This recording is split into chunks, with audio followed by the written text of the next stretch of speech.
तो अब क्या सिद्ध हुआ कि एक कुल का मालिक है और ये अन्य अपने अपने सत्र के और भी देव हैं, जो बाइबल भी प्रमाणित करता है। और जो ये कहता है कि हिंदू अन्य देवता है नहीं, वो गलत मानते हैं, वो इनकम्प्लीट नॉलेज रखता है। वो कहते हैं little knowledge is the dangerous thing. नीम हकीम खतरा जान, वो नीम हकीम है जो इनकम्प्लीट स्पिरिचुअल नॉलेज रखते हैं। अब पुण्यात्माओं, अब इस दास के प्रयत्न को ये ना समझना कि दास किसी की आलोचना करना चाहता है या किसी को हीन करना चाहता है या किसी के नबी पैगंबर देवता की कोई मान हानि करना चाहता है। दास ये चाहता है कि हजरत मोहम्मद एक नंबर के पुण्यात्मा थे और ये फंस गए इस काल ब्रह्म के। इस काल ब्रह्म ने डरा धमका के इसको जो साधना बताई, 5 वक्त की नमाज, अजान जो परमात्मा को पुकारने का बंग बोलते हैं, 5 वक्त की नमाज और रोजे, ये 3 साधनाएं बताई और इनको डट कर करा करते थे वो। हजरत मोहम्मद जी जैसा ईमान अल्लाह पर कोई नहीं ला सकता। मुसलमान भाई जितना ईमान उन्होंने उस कुरान शरीफ के ज्ञान दाता को कंप्लीट गॉड मान के उन्होंने उसको उसके ऊपर ईमान लाया, और उन जैसी भक्ति भी कोई नहीं कर सकता।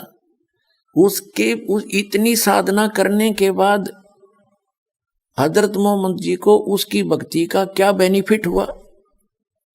एक तरफ तो कुरान शरीफ में कहा है कि वो अल्लाह ताला, अल्लाह अकबर बड़ा मेहरबान है, बड़ा दयालु है, रहमत करता है, पापों को नाश करता है। वो बिल्कुल सही बोला है, वो तो सही है, वो तो ऐसा ही है। लेकिन हजरत मोहम्मद जी को उनकी रहमत नहीं मिली, उनका लाभ नहीं मिला। उसका कारण क्या रहा कि उस अल्लाह अकबर की way of worship, method of worship, पूजा का मार्ग, पूजा की विधि नहीं है। सूरत फुरकानी 25 आयत नंबर 52 से 59 में स्पष्ट कर दिया कुरान शरीफ के ज्ञानदाता ने कि वो अल्लाह अकबर तो वो है जिसने 6 दिन में सृष्टि रची, 7वें दिन तख्त पर जा बैठे, वो है क्रिएटर। और उसकी खबर कुरान शरीफ का ज्ञानदाता नहीं जानता, वो कुरान शरीफ में नहीं है जो ज्ञान उसने बताया हजरत मोहम्मद को जबरील देवता के माध्यम से। उसने अपने सत्र की विधि बताई है कि मेरे सत्र की ये साधना है और इसकी साधना से पाप नाश नहीं हो सकते, जो कर्म में वही मिलेगा आपको, उसमें कोई परिवर्तन नहीं हो सकता। और यही गीता ज्ञानदाता 8वें अध्याय के 13वें श्लोक में कहता है कि मेरा जो मंत्र है ओम इति एकाक्षरम ब्रह्म व्यवहारण माम अनुस्मरण ये प्रयाति तजन देहम सयाति परमाम गतिम, कि मेरे सत्र का, मेरी पूजा का केवल एक ओम अक्षर है, नथिंग एल्स। इसका अंतिम सांस तक जो भक्ति करता हुआ शरीर छोड़कर जाएगा वो ब्रह्म से मिलने वाली परम गति प्राप्त होगी। और ब्रह्म से मिलने वाली परम गति कौन सी है? ब्रह्मलोक। 8वें अध्याय के 16वें श्लोक में कहा कि ब्रह्मलोक में गए वे प्राणी भी पुनरावृत्ति में है, उनका भी जन्म मृत्यु होता।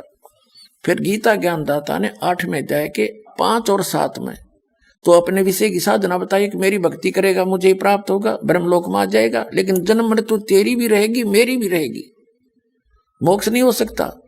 और जैसा कर्म करेगा वैसा फल भी मिलता रहेगा। लेकिन 8वें अध्याय के प्रथम मंत्र में अर्जुन ने पूछा कि किम तत् ब्रह्म, उसका उत्तर दिया 8वें अध्याय के 3रे श्लोक में गीता में कि वो परम अक्षर ब्रह्म है। तो 8वें अध्याय के 5 से 7 तक तो अपनी विधि बताता गीता ज्ञानदाता, और उसके विषय में इसने बता दिया जन्म मृत्यु तेरी भी रहेगी मेरी भी रहेगी, यहां शांति हो नहीं सकती, युद्ध तो करना ही पड़ेगा। और युद्ध करना तो वहां शांति कहां? इसलिए 18वें अध्याय के 66वें श्लोक में कहा कि तू सर्वभाव से उस परमेश्वर की शरण में जा, उसकी कृपा से तू परम शांति को और सनातन परम धाम को प्राप्त होगा। बेरी शरण में रहेगा तो शांति नहीं हो सकती। या तो आपने दुख है भाग में तो दुख भी भोगने पड़ेंगे, और सुख है तो तेरे भाग का सुख भी मिलेगा। उसके लिए ऑप्शन छोड़ दिया है कि तत्वदर्शी संतों को पूछ, मैं नहीं जानता उसकी भक्ति विधि। 17वें अध्याय के 23वें श्लोक में गीता ज्ञानदाता ने उस परम अक्षर ब्रह्म सच्चिदानंद घन ब्रह्म, ब्रह्म ने माने सच्चिदानंद घन ब्रह्म की भक्ति का संकेत किया है कि उसके 3 मंत्र का जाप है। ओम तो सार्वजनिक कर दिया, वो तो उसका है ही, और तत् और सत वो सांकेतिक छोड़ दिए, उसको तत्वदर्शी संत बताएगा। तो वो दोनों कोड वर्ड जो हैं वो दास के पास है, वो कंप्लीट कोर्स है। तो उसकी भक्ति 8वें अध्याय के 8, 9, 10 श्लोक में बताया कि सच्चिदानंद घन ब्रह्म की भक्ति करेगा तो उसको प्राप्त होगा। 8वें अध्याय के 5 और 7 में कहा कि मेरी भक्ति करेगा तो मुझे प्राप्त होगा। ब्रह्म की साधना करने वाला ब्रह्मलोक में जाएगा। गीता अध्याय नंबर 8 के श्लोक नंबर 16 में स्पष्ट कर दिया है कि ब्रह्मलोक पर्यंत सभी पुनरावृत्ति के अंदर है। तो उसने स्पष्ट कर दिया है कि उस पूर्ण परमात्मा की साधना से मैं परिचित नहीं हूं, और मेरी भक्ति करेगा तो ऐसे ही कष्ट भी होंगे, तेरे भाग में सुख है तो सुख भी होगा, तो ये दोनों मिलते रहेंगे। और परम शांति चाहिए तो तुझे सब पापों का नाश चाहिए तो परम अक्षर ब्रह्म की शरण में चला जा। उसके लिए तत्वदर्शी संत की खोज कर ले। तो वो तत्वदर्शी संत ये दास रामपाल दास सतलोक आश्रम पर वाला जिला है, हिसार हरियाणा में, भारत के अंदर है। तो पुण्यात्माओं, दास की प्रार्थना है वो सत भक्ति इस दास के पास उपलब्ध है।